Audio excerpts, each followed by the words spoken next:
Okay, hey everybody, welcome back to the Aviary. Got a lot to talk about. First of all, I guess I'll say all the cages are dirty. My wife doesn't like it if I film when it's dirty, but it's also kind of the reality of keeping birds, right? If you clean a cage, it doesn't stay clean for long. The reason I'm filming today is I have a bunch of updates I want to get out, but we have the holidays here coming, very busy, and this is the first chance I've had and probably the first chance I will have for a little bit to get an update out to y'all. So I want to go ahead and do that. And so what I want to talk about today is where we're at, where we're going, and why we got to those plans. So first of all, I'll talk about where we're at. So right now we have a total of 67 birds in the Aviary, and my normal plan is to have 75. So the reason those numbers don't match is I've sent some of my parrot finches, actually all the parrot finches I had have all been sold or sent to different people, rehomed. So right now I have no parrot finches besides Gouldians, which are technically a parrot finch, but they're in their own genus and they're kind of their own thing. So the reason I did that, I also, I guess I should mention, I don't have Jacquerini anymore. I don't have red cheek cordon blues anymore. Don't have green singers anymore. The reason I did that is I watched, and I'm sure a lot of y'all did too, Paradise Aviary's talk at ASA a while back about being a breeder vice a collector. And I realized that I've sort of straddled that line for a while.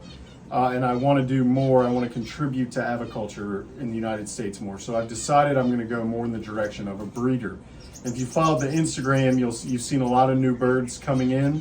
I guess I advertise as much birds going out, but we've had about a 10 bird swing and a multiple species swing, and that's I still have one more species coming in, which I'm going to keep a secret, and I have quite a few birds in quarantine now, and that isn't going to change, and I'll explain why in a minute. So in quarantine, first off, we've got my canaries. I got these from Rhonda's Aviary. Great store in Pensacola. If you haven't been there and you're local, definitely check them out. And they're eating some fresh greens I just put in there. Got the female is the yellow canary here. And then the male, who's a little more jumpy, he's finishing a molt as well as my red factor male.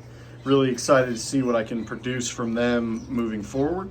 And over here, we've got a pair of masked grass finches and a blueback female Gouldian. Again, done with quarantine.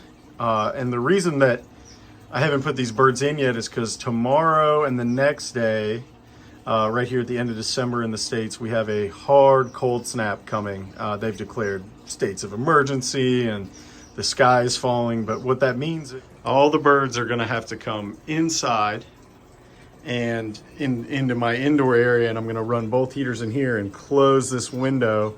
So tomorrow I'm going to have to catch all the birds that are outside.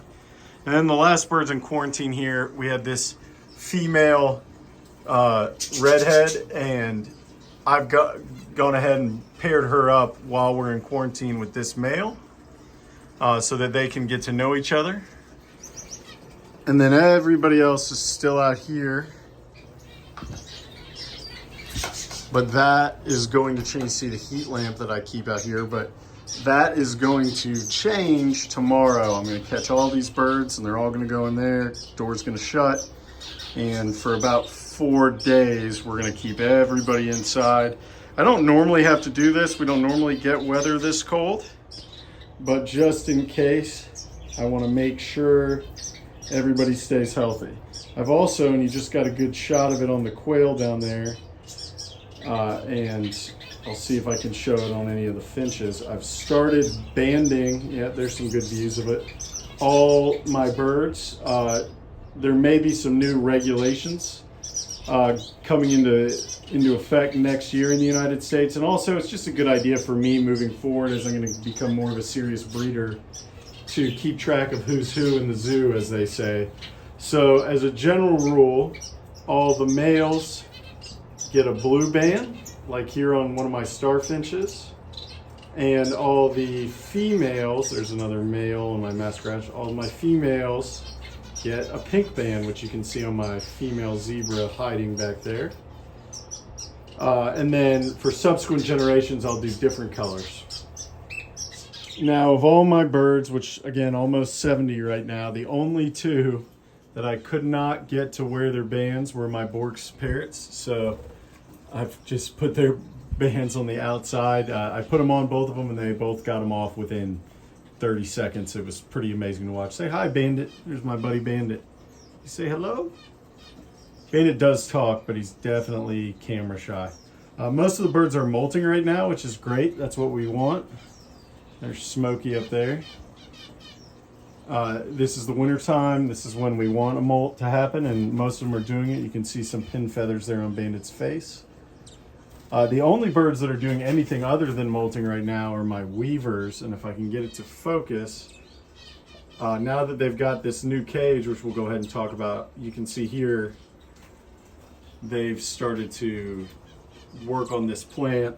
This was a completely healthy palm plant when they got it about a week ago, but my male weaver has just shredded the entire thing. Let's see if we can get it to focus better. Bandit's gonna come playing in front of the camera now, but it looks to me like that is the start of a weaver nest. So I'm pretty excited about that. Of course, they're inside, so that's fine. So let's talk about the new parrot flight. So the old parrot flight sort of happened by accident. So I had Bandit and Smokey. They were the first two birds that I bought in my, let's call it bird renaissance, when I got back into bird keeping about 4 years ago. And I originally planned to keep them in the outdoor aviary when I moved here and started this aviary, which was March of 2021.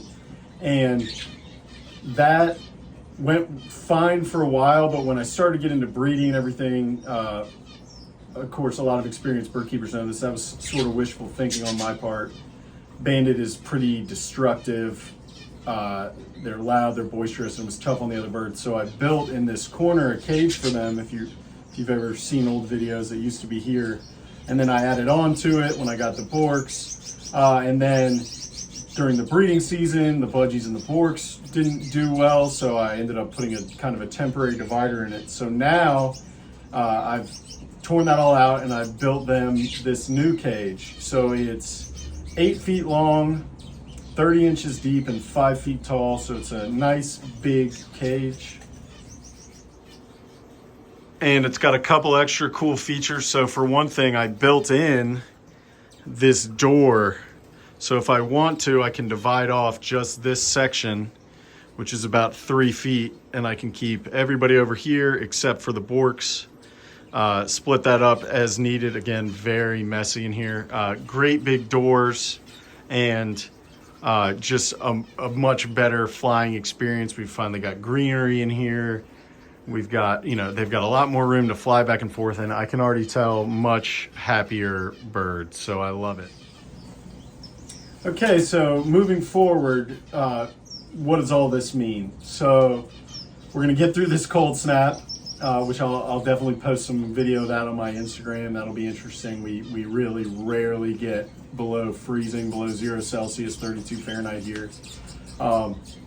But we're going to be well below for a couple days. So everybody be inside. We'll get through this cold snap.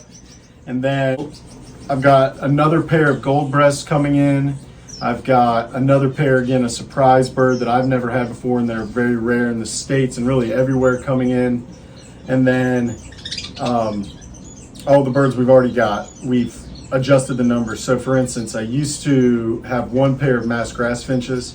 Now I have 2 pairs. So I've got 4 birds total. That way I can have unrelated pairs. We've got 5 pairs of Gouldians, 2 pairs of spice finches, 3 pairs of societies, 2 pairs of zebras, 3 pairs of orange-cheeked waxbills. So you go on down the list now.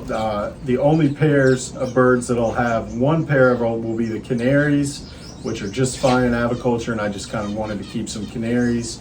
And we're gonna have one pair of the new bird, and that's just because frankly they're expensive. You know, feel free to buy merch. There's a link to my Amazon store. Do anything you can to help me out and help further the hobby so I can get more than a pair. And once that's all set up, I'll have about 30 pairs, and I try to provide 1.5 nest boxes per pair. So that means I'll need to get about 45 nest boxes. We'll have them all set up. The new Aviary is much better set up for that. And come April, late April, May timeframe, which is going to be here before we know it, spring will have sprung here, and we'll be off to the races. So that's really the whole goal, I put 75 chicks on the perch this year. I'd like to get to 100 plus in 2023. Appreciate y'all following along. And that's about it for really the year and the update. So happy holidays, whatever it is that you celebrate, and a happy new year to all. Look forward to 2023 and seeing where we go. Thanks for following along.